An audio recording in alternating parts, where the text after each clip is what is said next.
She slept with a billionaire to bury her mother. The next morning, he treated her like she was worthless. Valerie Cruz had exactly $87 left to her name. She counted it twice, then a third time, as if the numbers might somehow change. They didn't. $87. That was everything left after 4 years of watching her mother slowly disappear inside hospital rooms. 4 years of medication, specialists, late notices, double shifts, and nights spent sleeping in plastic chairs beside a hospital bed. 3 days earlier, Rosa Cruz had died, and Valerie had believed the worst part was finally over. She was wrong. The funeral director folded his hands across his desk. "I'm sorry, Ms. Cruz. Without the deposit, we can't proceed." Valerie stared at him. "She's my mother." "I understand." "No, you don't." Her voice cracked. "She's been there for 3 days." The man looked uncomfortable. "I wish there were something I could do." "How much?" "With the burial, transportation, preparation, cemetery fees." He looked at the paperwork. $28,640. Valerie almost laughed. Not because it was funny, because the number was impossible. She walked outside and stood on the sidewalk for several minutes without moving. People passed her, cars rushed by. Somewhere nearby, someone was laughing. Life continued as if Rosa Cruz had never existed. Valerie pulled out her phone. She called relatives, old friends, former co-workers, anyone who might help. By 6 that evening, she had borrowed another $600. It wasn't even close. At 7:30, she changed into her housekeeping uniform and reported for work at the Imperial Hotel in Manhattan. She couldn't afford to miss a shift, not even now, especially not now. Her supervisor took one look at her swollen eyes. "You sure you can work tonight?" Valerie nodded. "I need the hours." He didn't ask anything else. Near midnight, he handed her a key card. "Presidential suite, 27th floor." Valerie looked at him. "Isn't Maria covering 27? VIP requested fresh towels. Just get in, do your job, and get out." "Who is it?" Her supervisor lowered his voice. "Alexander Montgomery." Valerie knew the name. Everyone did. Alexander Montgomery was the billionaire CEO of Montgomery Global. Hotels, real estate, technology, private equity. His face appeared in financial magazines beside headlines about acquisitions worth more money than Valerie could comprehend. Some people called him brilliant. Others called him ruthless. Valerie didn't care. That night, he was simply another hotel guest. She pushed her cart down the hallway and knocked. No answer. She knocked again. Still nothing. She used the key card. The suite looked like another world. Floor-to-ceiling windows overlooked Manhattan. An expensive suit jacket had been tossed over a chair. An open laptop sat on a marble table. On the balcony stood a tall man with a glass of whiskey in his hand. He didn't turn around. "Leave the towels." Valerie did exactly that. She was almost at the door when her phone vibrated. She looked at the screen. The funeral home. Her stomach tightened. "Hello?" "Ms. Cruz, this is regarding your mother's arrangements." Valerie turned away instinctively. "I know. I'm trying." "We need the payment by 10 tomorrow morning. Please." Her voice became a whisper. "I just need a few more days. I'm sorry. Please don't. If we don't receive the deposit, the arrangements will be suspended." Valerie closed her eyes. "I understand." The call ended. She stood frozen. Then a voice came from behind her. "Who died?" Valerie turned. Alexander Montgomery was watching her. For the first time, she saw him clearly, early 40s, tall, controlled, the kind of man who seemed to expect the room to rearrange itself around him. "My mother." Something in his expression changed. Barely. "How much do you need?" Valerie frowned. "Excuse me?" "For the funeral." She looked at him suspiciously. "I don't need charity." "I didn't ask whether you needed charity." He placed the whiskey glass on the table. "I asked how much." Valerie should have left. Instead, she heard herself answer, $28,640. Alexander raised an eyebrow. "That's specific, because that's what it costs." "Show me." She hesitated, then pulled the invoice from her bag. He read it, checked the funeral home, checked the amount, then took out his phone. 30 seconds later, Valerie's phone vibrated. She looked down. Her breath stopped. $28,640 received. She stared at him. "No." Alexander picked up his whiskey again. "No. I can't take this. You already did. I'll pay you back." That made him smile, but there was no warmth in it. I don't make loans to strangers. Valerie's fingers tightened around her phone. Then why did you send it? Alexander looked directly into her eyes. Silence filled the suite, and suddenly Valerie understood. Her face changed. No. He said nothing. You expect me to... She couldn't finish. Alexander pointed toward the door. You can leave. Valerie stared at him. The money? Keep it. She blinked. You'd let me keep $28,000? Yes. Why? Because I don't force anyone to stay. The words should have made her feel better. They didn't. Because now the decision belonged entirely to her. She could walk away. Her mother would still be buried. She could keep her dignity. But another thought entered her mind. What if he reversed the transfer? What if something happened? What if tomorrow morning she was standing in the same funeral home, begging again? She pictured her mother. Rosa had worked cleaning offices at night so Valerie could finish college. She had worn the same winter coat for 11 years because Valerie needed textbooks. She had skipped medication once because the rent was due, and now Valerie couldn't even bury her. She closed her eyes. When she opened them again, Alexander was still watching her. One night, she whispered. His expression didn't change. One night. What happened afterward would haunt Valerie far more than the night itself. Because early the next morning, she woke before Alexander. For several seconds, she didn't know where she was. Then everything returned. Her mother, the money, her decision. She dressed quickly. She wanted to leave before he woke up. But as she reached for her purse, Alexander's voice stopped her. Wait. Valerie turned. He opened the drawer beside the bed and removed a small white tablet. Take this. She stared at it. What is it? It prevents unnecessary complications. Her stomach twisted. She understood what he meant. Without arguing, she swallowed it with water. Then she picked up her bag. She had almost reached the door when Alexander spoke again.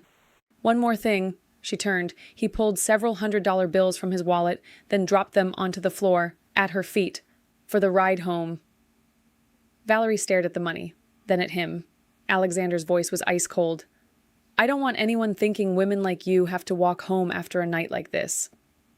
Something inside Valerie shattered, not because she had spent the night with him, not even because he regretted it, but because she finally understood what he thought she was. She looked at the bills scattered across the floor. She didn't touch them. Her eyes filled with tears. Keep your money. Then she walked out. Alexander watched the door close. He had no idea that those few seconds would eventually become the greatest shame of his life. 4 days later, Valerie stood beside her mother's grave. Everyone else had gone. She knelt and touched the fresh earth. I'm sorry, Mom. Her voice broke.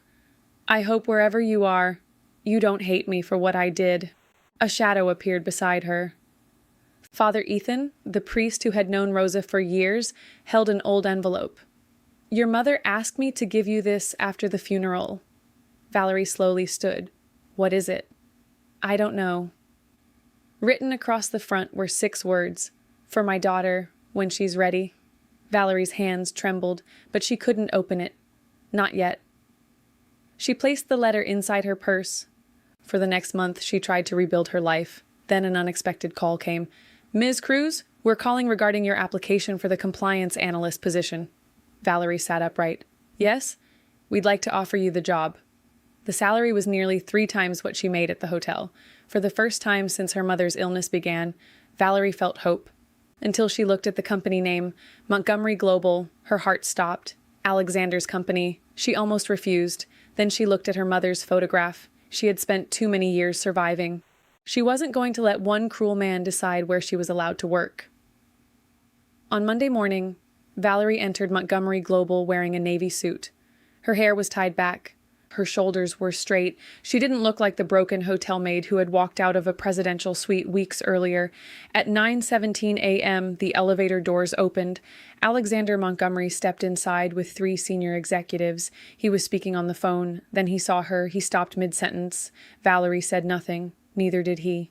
The elevator climbed. When they reached the executive floor, Alexander ended his call. Everyone out. The executives hesitated.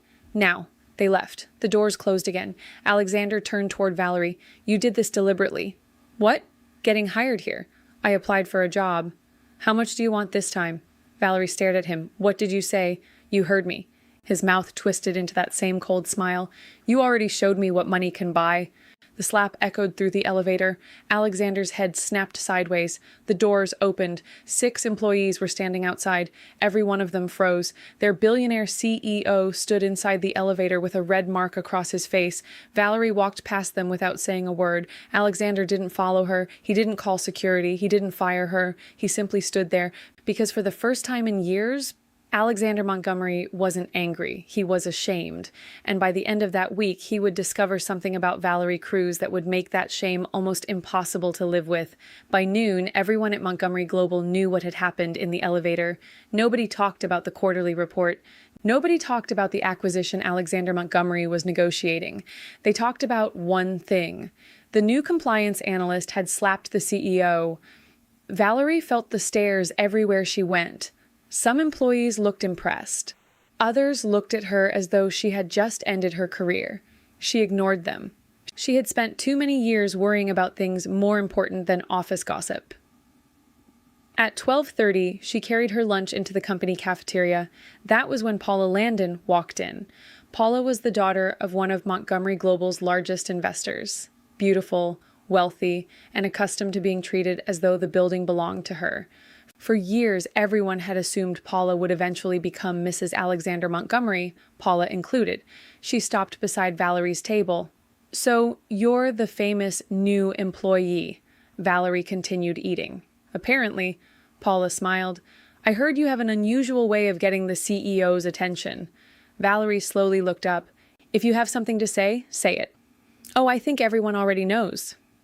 Paula raised her voice slightly. Some women climb the corporate ladder with hard work. She paused. Others apparently prefer elevators and hotel rooms. The cafeteria went silent. Valerie put down her fork. Paula smiled triumphantly. Did I hit a nerve? Valerie stood. No. She looked directly at Paula. But I'll ask you one question. Go ahead. If your mother was dead and you had no money to bury her, what would you sacrifice? Paula's smile faded. Valerie continued. I had a choice between my pride and leaving my mother in a refrigerated room because I couldn't afford her funeral. Several employees lowered their eyes. I chose my mother. Then Valerie stepped closer. I know what I sacrificed. Her voice became quieter. What would you sell yourself for? Paula's face turned red. You're lying. Ask Alexander. Valerie picked up her tray and walked away. She never noticed the man standing on the mezzanine above the cafeteria. Alexander, he had heard everything, every word. That night, he requested Valerie's personnel file. Degrees, certifications, previous employment, professional exams. She had received the highest score of every candidate interviewed for the compliance position. Nobody had helped her. Nobody had even known she had met him. Alexander leaned back in his chair. For the first time, the memory of that hotel room looked different. He remembered asking her how much she needed. He remembered the exact amount. He remembered her shaking hands. And he remembered the money he had dropped at her feet the next morning. He closed the file. What the hell did I do? 3 days later, Valerie discovered discrepancies in an internal audit that an entire team had missed. The CFO brought the report directly to Alexander. Who found this? Valerie Cruz. Alexander read it, then read it again. Every number was correct. Every irregularity documented. She's good, the CFO said. Alexander didn't answer. Good wasn't the word. She was exceptional, and somehow that made what he had done even worse. That evening he found Valerie alone in her office. She didn't look up. If you're here to fire me, can you wait until tomorrow? I want to finish this report. I'm not firing you. That made her stop. Alexander remained near the doorway. Why didn't you tell me? Tell you what? About your mother. Valerie gave a bitter laugh. You knew she died. I didn't know what you were going through. She finally looked at him. Would it have mattered? Alexander couldn't answer. Valerie's eyes hardened.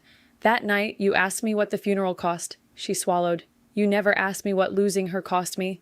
The words hit harder than the slap. Alexander lowered his eyes. I'm sorry. Don't. Valerie, don't apologize because now you know I'm educated, or because I'm useful to your company. Her voice trembled. You should have respected the hotel maid, too. Alexander stood silently, then left. Valerie waited until the door closed. Only then did she press a hand against her stomach. She had been nauseated for days, exhausted, dizzy. She blamed grief, stress, lack of sleep until the following morning. Valerie was reviewing documents when the letters on her monitor suddenly blurred. She stood. The room tilted. "Valerie?" A coworker rushed toward her, but she collapsed before he reached her. Someone screamed. Alexander heard the commotion from the hallway. He saw Valerie lying on the floor, and something inside him broke. "Call 911." He dropped beside her. "Valerie," her eyelids fluttered. "I'm fine." "No, you're not." For the first time, employees saw fear on Alexander Montgomery's face. Real fear. At the hospital, Alexander waited outside the examination room. 40 minutes later, a doctor approached. "Are you family?" He hesitated. "I'm responsible for her." The doctor studied him strangely but continued. "She's stable. Severe exhaustion, dehydration, and stress," Alexander exhaled. "Thank God. But there's something else." His relief disappeared. "What?" "Ms. Cruz is pregnant." Alexander stared at her. "Pregnant?" "Approximately 7 weeks." The hotel room flashed through his mind. The night, the morning, the white tablet. "No." The doctor frowned. "Excuse me?" Alexander stepped backward. "Nothing." When he entered Valerie's room, she was staring out the window. She looked exhausted. He closed the door. "Did you know?" "Not until today." "The baby." Valerie turned toward him. "It's yours." Alexander ran a hand over his face. "But the pill." "That's exactly what I thought." Silence.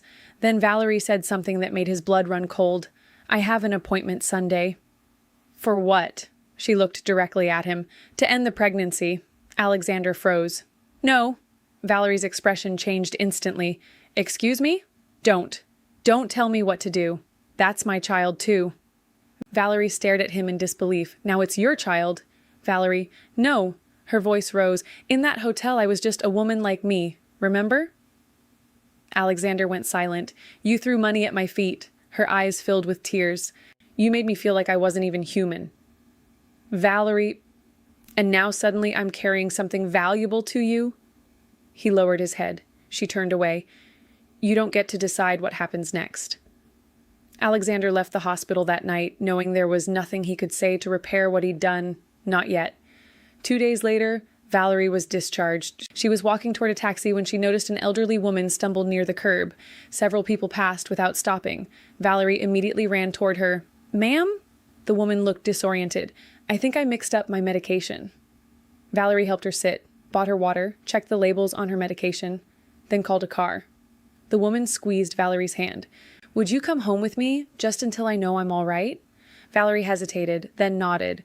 "Of course." 20 minutes later, the car stopped in front of an enormous estate outside Manhattan. Valerie stared at it. "You're sure this is the right address?" The woman laughed. "Unfortunately." The moment they entered, employees rushed toward them. "Mrs. Montgomery!" Valerie's stomach dropped. "Montgomery?" Before she could ask anything, the front door opened. Alexander walked inside. "Grandmother, I came as soon as—" He stopped. Valerie stood beside the elderly woman. His grandmother was holding Valerie's hand. Alexander looked from one woman to the other. Then his gaze dropped briefly toward Valerie's stomach. His face hardened. "Of course." Valerie immediately knew that look. "What?" Alexander laughed bitterly. "How much did she offer you?" His grandmother frowned. "Alexander!" But he continued, "You find my grandmother. You bring her home. You're pregnant with my child." He stepped closer. "And I'm supposed to believe this is all a coincidence?" Valerie stared at him. Even after everything, he still believed the worst about her. "How dare you!" Alexander's grandmother slammed her cane against the floor. "Enough!" The room went silent. "Alexander Montgomery, apologize to the woman who may have just saved my life." He looked confused. "What?" "I became dizzy on the street." She pointed toward Valerie. "Everyone walked past me." "She didn't." Alexander's face changed. "I asked her to bring me home." Valerie grabbed her purse. "I should go." "No." His grandmother tightened her grip on Valerie's hand. "You stay." Then she looked at Alexander. "He can leave." For perhaps the first time in his life, Alexander Montgomery was thrown out of his own family home. Her name was Inez Montgomery. She invited Valerie back for dinner the following evening. Valerie initially refused, but Inez insisted. And somehow, sitting across from the elderly woman, Valerie found herself talking about things she hadn't spoken about since Rosa's death, her childhood, her mother's illness, working multiple jobs, the funeral, the debts. Inez reached across the table. "Your mother raised an extraordinary woman." Valerie's eyes filled with tears. Alexander was sitting at the other end of the table, quiet, listening. For the first time, he wasn't seeing the woman from the hotel. He was seeing Rosa's daughter, and he hated the man he had been that morning. Then Inez placed a folder on the table. "I have a proposal." Alexander immediately became suspicious. "What kind of proposal?" Inez looked at them both. "I want you to get married." Valerie almost dropped her glass. "What?" "Absolutely not," Alexander said. Inez remained perfectly calm. 24 months. She opened the folder. "Separate rooms, separate finances, no romantic obligations." Valerie stared at her. "This is insane." "It is a contract." "I don't want his money." Inez turned toward her. "The money isn't for you." She pushed the document across the table. "A trust worth several $1,000,000 would be established for Valerie's child. So that child will never have to make the kind of choice you made to bury your mother." Valerie stopped breathing for a moment. Alexander looked at his grandmother. "And what exactly do I get?" Inez's expression hardened. "A chance to learn that human beings aren't business transactions." Alexander leaned back. "And if I refuse? Then I'll leave my controlling interest in Montgomery Global to a charitable foundation." Alexander stared at her. "You wouldn't. Try me." Valerie stood. "I need air." She walked into the garden. Inside her purse was still the envelope Rosa had left her. "For my daughter, when she's ready." Valerie took it out. For several seconds, she considered opening it, but something stopped her. "Not yet, Mom." She returned to the house. Inez looked at her. "Have you decided?" Valerie nodded. "I'll do it." Alexander stared at her. "Why? Not for you?" She placed a hand over her stomach. "For my child." Alexander slowly nodded. "Then I'll do it too." 3 days later, they were married. No lavish ceremony, no press, no celebration. It was nothing like the wedding of a billionaire. They moved into the same estate, separate bedrooms, separate lives, a marriage on paper. But at Montgomery Global, the news detonated like a bomb. Paula stormed into Alexander's office. "You married her?" Alexander continued reading. "Apparently." "You can't be serious." He looked up. "I assure you, I remember signing the certificate. I was supposed to be your wife." Alexander's expression became cold. "You decided that." "Not me." Paula stormed out. Waiting in the hallway was Alexander's executive assistant, Rebecca Velez. Paula glared at her. "He married that woman." Rebecca smiled. "Good." Paula stopped. "Good?" Rebecca moved closer. "Now it'll be much easier to destroy her." That evening, Valerie received an alert from Montgomery Global's security system. "Your account accessed confidential files at 10:14 p.m. Valerie stared at the message. She wasn't even at the office. Someone had used her credentials. Someone was setting her up. The next morning, Alexander examined the access logs. Valerie stood across from him. "Do you think I did it?" Months earlier, he wouldn't have hesitated. This time he looked directly at her. "No." Valerie seemed genuinely surprised. "For once," Alexander said quietly, "I believe you."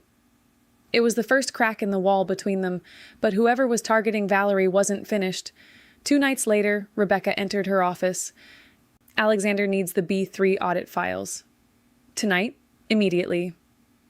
Valerie took her access card and headed downstairs. The basement corridor was deserted. She reached archive room B3, swiped her card. The door opened. She stepped inside. Behind her, clank. Valerie turned. The door had locked. She tried the handle. Nothing. "Hello?" No response. Her phone showed no signal. Then she noticed the temperature display, 39 degrees Fahrenheit. It wasn't a normal archive. It was a climate-controlled storage room. "Is anyone there?" She pounded on the door. Nothing. Minutes passed. Then an hour. The cold penetrated her clothes. Her hands began trembling. She slid down beside a shelf. Her breathing became shallow. Then she pressed both hands over her stomach. For days, she had told herself she wasn't sure whether she wanted this baby. Now, trapped in that freezing room, the truth became terrifyingly clear. She wanted it. She wanted her child. "Please." Tears rolled down her cheeks. "Stay with me." She curled around her stomach. If we get out of here? Her teeth were chattering. I promise I'll protect you. Upstairs, Alexander finished a meeting. He checked the time. Valerie should have been home. He texted her, nothing. Called, nothing. An unfamiliar panic tightened his chest. Get me the building access report. Minutes later, the head of security entered. His face was pale. Mr. Montgomery, what? Your wife entered B3 almost 2 hours ago. Alexander stood. And? The man swallowed. She never came out. Alexander's face lost all color. Open the room. We've tried. The electronic system is locked. Alexander was already running. When he reached B3, he slammed his fists against the metal door. Valerie. Nothing. Break it down. Sir, there are emergency protocols. I don't care. He struck the door so hard his hand began bleeding. Break the damn door. Security brought emergency equipment. 1 hit, 2, 3. The hinges finally gave way. Alexander rushed inside. Valerie was lying on the floor. Her lips were blue. Her body was barely moving. Valerie. He dropped beside her. Her eyes opened slightly. She recognized him. Then she placed one trembling hand over her stomach. Alexander understood. He lifted her into his arms. Ambulance! Now! Hours later, a doctor finally emerged.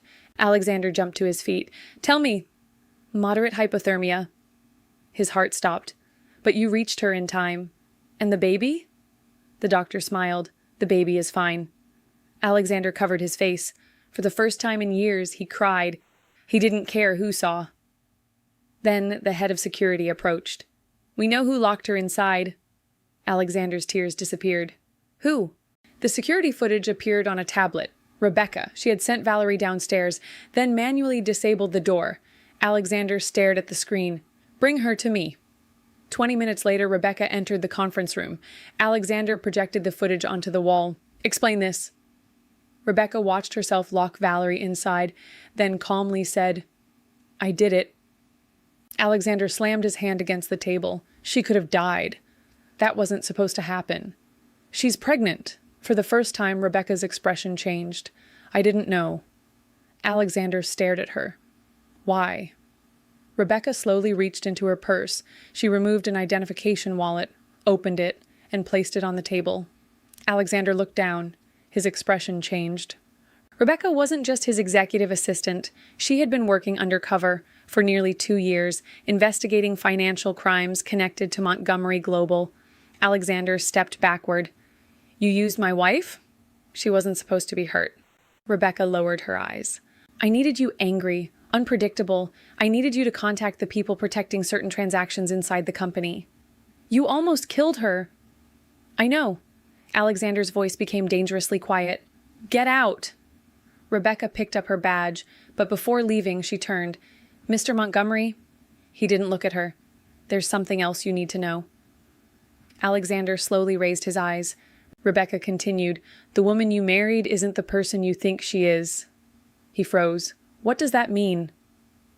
But Rebecca said nothing more. She walked out. That same night, Valerie woke in the hospital. Alexander was sitting beside her. For the first time, she saw him asleep in a chair, his injured hand wrapped in bandages. She stared at him for several seconds, then instinctively touched her stomach. Alexander woke. The baby is okay. Valerie closed her eyes in relief. Thank God. He leaned forward. Valerie. She looked at him. I almost lost you tonight. His voice cracked, and I realized something. What? Alexander struggled to say the words. I'm terrified of a life where you aren't in it. Valerie didn't answer. She wasn't ready. Then the doctor entered, carrying several photographs. Mr. Montgomery, I need you to identify something. She placed photographs of medication packages on the table. Alexander looked through them, then stopped. This one. You're certain? Yes. Valerie looked between them. What is this about? The doctor sat down. The pill he gave you after the night at the hotel. Valerie's expression hardened. Alexander pointed at the photograph. That's it. The doctor took a breath. Then there's something both of you need to understand. She turned the photograph around. That wasn't emergency contraception? Alexander stared at her. What? It was folic acid. Silence. A prenatal vitamin. Valerie's face went pale. Alexander looked as though someone had struck him.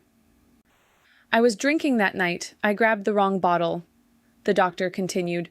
Whatever you believed you gave her, it could never have prevented pregnancy. Alexander lowered his head into his hands. My God.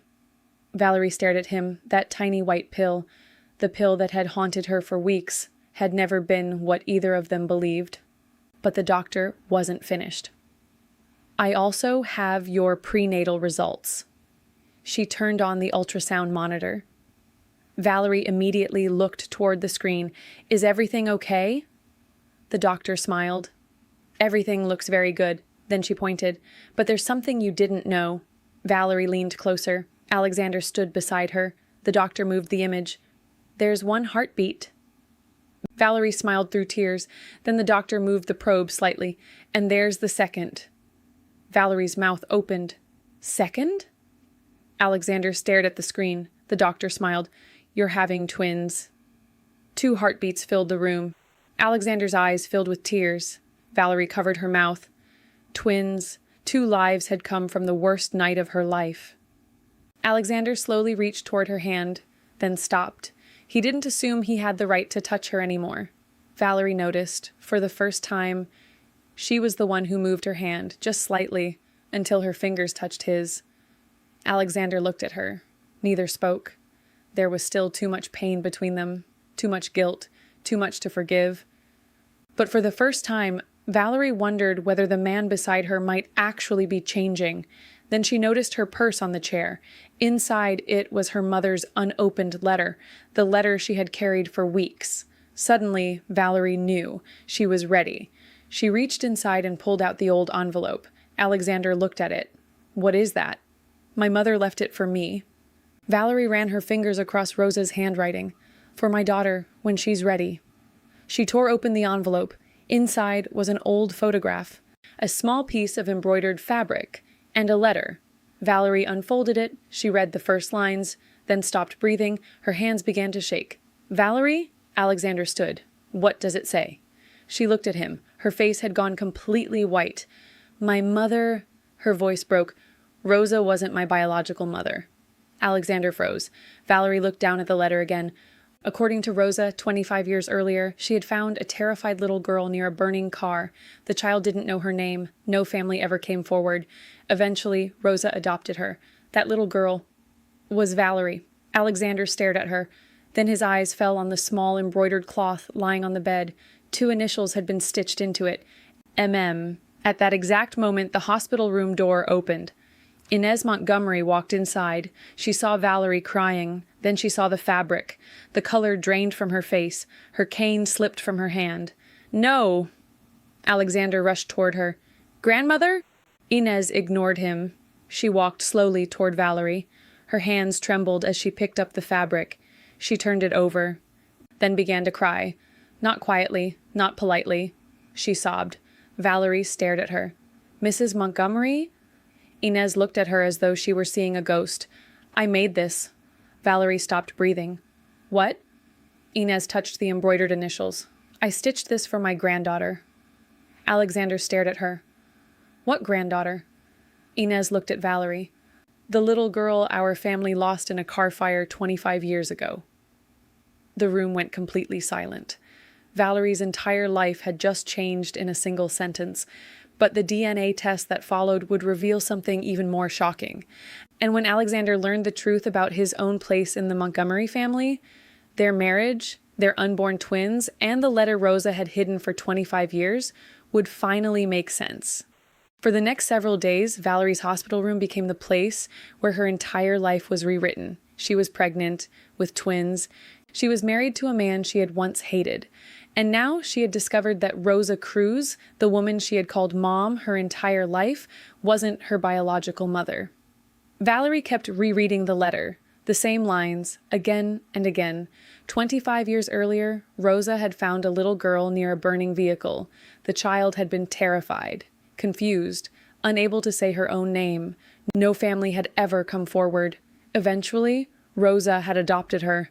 That little girl was Valerie. But now Inez Montgomery stood beside the hospital bed, holding the embroidered piece of fabric from the envelope. Her hands trembled uncontrollably. I made this. Valerie stared at her. What do you mean? Inez turned the small cloth over. There was a tiny stitch in one corner, almost invisible. I always added this stitch to anything I embroidered for her. For who? Inez looked directly at Valerie. My granddaughter. Alexander stepped forward. Grandmother. But Inez could barely speak. Her name was Valentina. She touched the fabric again. She disappeared after a car fire 25 years ago. Valerie felt the room tilt. No, Inez began crying. We searched everywhere. You're saying... Valerie couldn't finish. Inez took her hand. I'm saying there's a chance you're the little girl I've been looking for most of my life. The following days moved quickly.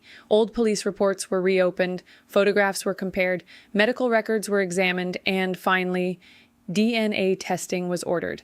Valerie told herself not to hope, but Inez barely left her side.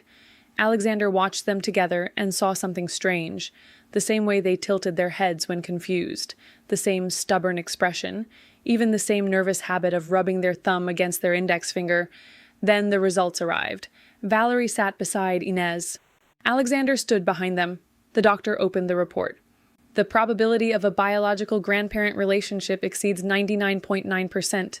Nobody spoke. Valerie looked at Inez. Inez covered her mouth. My baby. She pulled Valerie into her arms. Valerie broke. For 25 years, she had believed she belonged to one small family.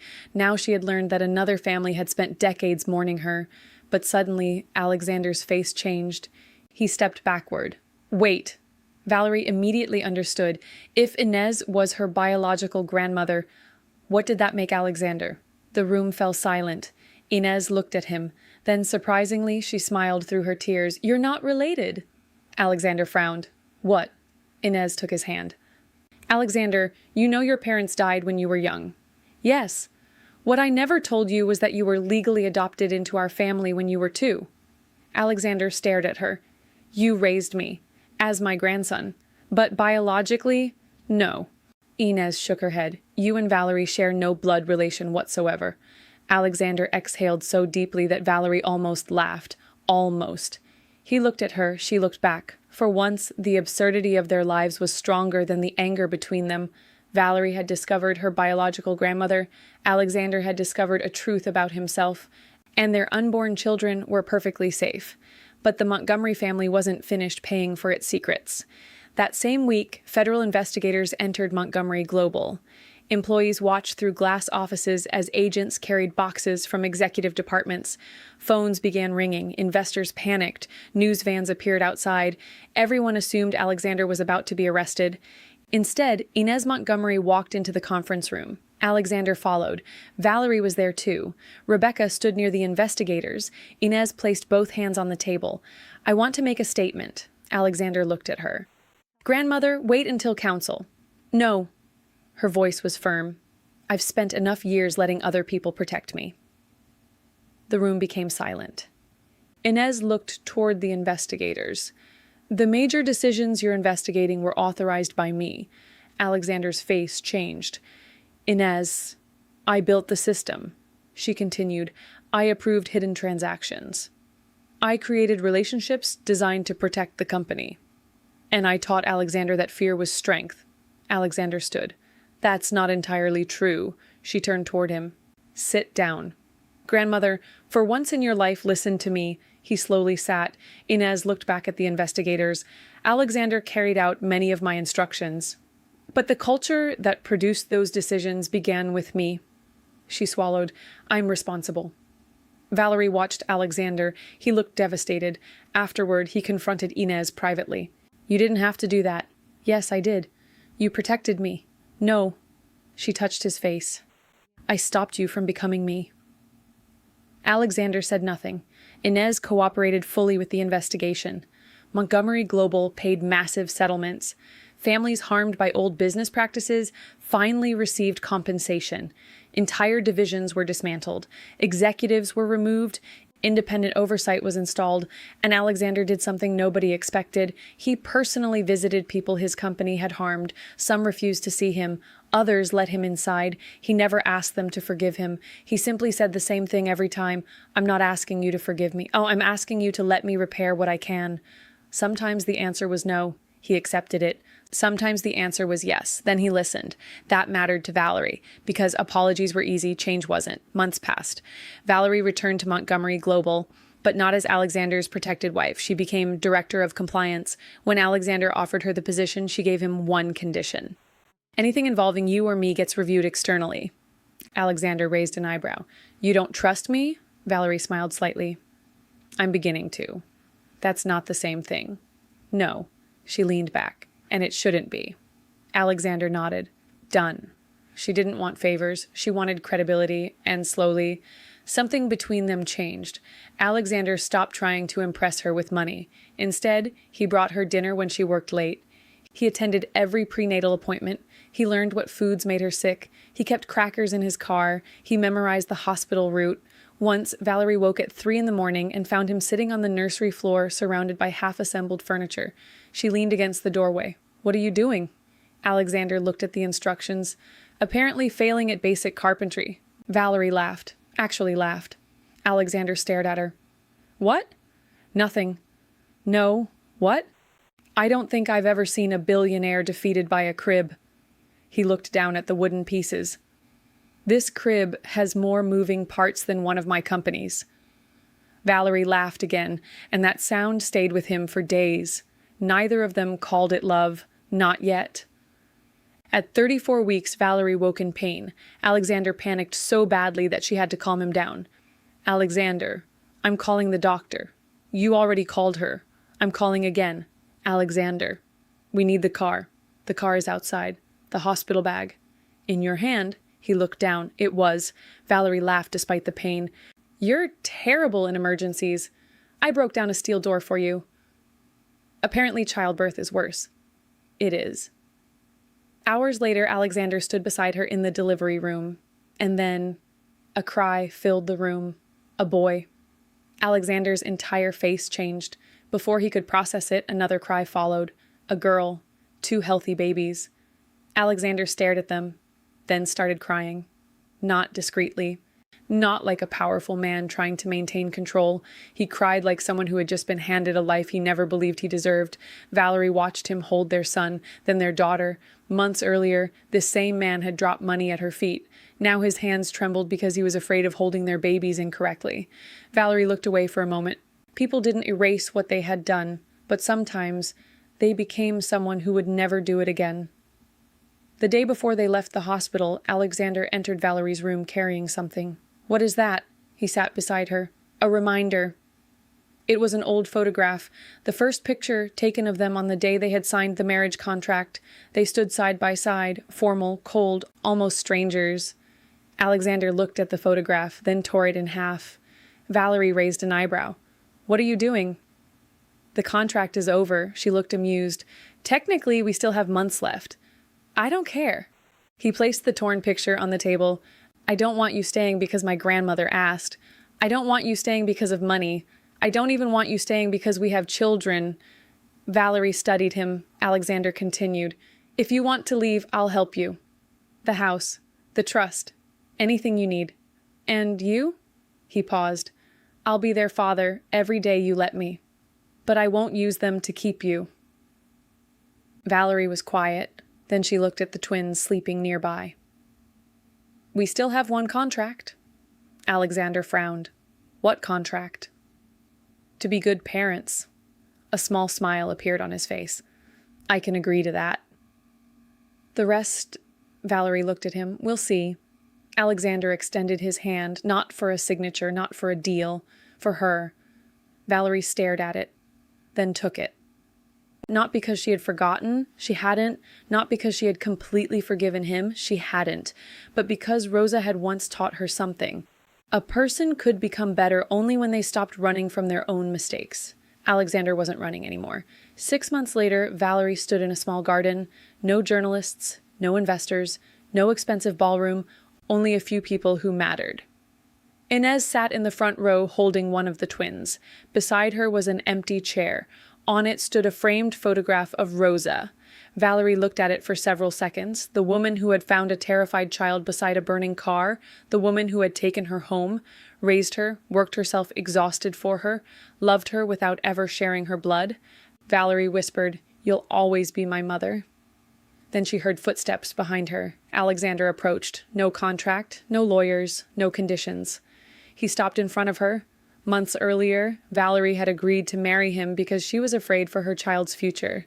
This time, she was free to walk away. Alexander took her hands. "The first time we married, I gave you a contract." Valerie smiled. "I remember. This time, I don't have one." "Good. I don't have anything to offer you that you can't already have yourself." Valerie's smile faded into something softer. Alexander continued, "So, I'm only asking." He took a breath.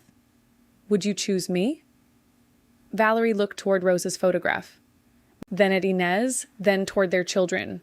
Finally, she looked back at the man standing in front of her, the man who had once humiliated her, the man she had hated, the man who had eventually learned that love wasn't something money could buy. She smiled. "Yes." Alexander's eyes filled with tears. Valerie squeezed his hands. But this time, she moved closer, out of love. Later that evening, after everyone had gone, Valerie walked alone toward Rosa's photograph. She touched the frame. 25 years earlier, one woman had found a frightened little girl beside a burning car. She could have kept driving. She didn't. Years later, Valerie had found an elderly woman collapsed beside a sidewalk. She could have kept walking. She didn't. And those two decisions, made decades apart, had eventually brought an entire family back together. Valerie looked toward Alexander, who was carrying both babies and clearly regretting attempting it. She laughed. He looked at her. "Help? No." "Valerie, you wanted twins." "I don't remember saying that." She walked toward him and took their daughter. Alexander smiled. And for the first time since Rosa died, Valerie realized something. Her mother had been buried with dignity. Her children would grow up surrounded by love. And the terrible night she once believed had destroyed her life had not defined her. What defined her was everything she chose afterward: her courage, her boundaries, her compassion, and her refusal to accept anything less than real change.